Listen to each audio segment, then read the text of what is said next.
భారతీయ textile రంగంలో మహిళా సాధికారతకు ఉపాధి అవకాశాలకు ఉన్నటువంటి ప్రాముఖ్యతను వివరిస్తూ కేంద్ర మంత్రి గిరిరాజ్ సింగ్ కీలక వ్యాఖ్యలు చేశారు.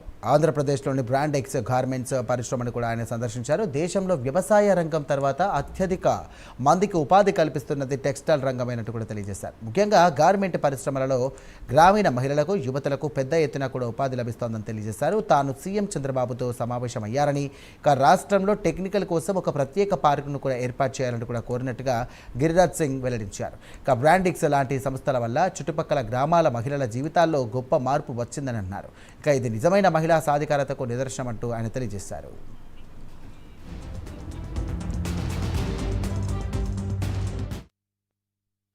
ऐसा मॉडल है जिसमें हमारी गांव की बहनों को, हमारी बेटियों को रोजगार मिल रहा है और देश में एग्रीकल्चर के बाद सबसे ज्यादा रोजगार टेक्सटाइल के सेक्टर में है और खास करके गारमेंट। जब हम 1 करोड़ खर्च करते हैं तो उसमें 50 लोगों को रोजगार देते हैं।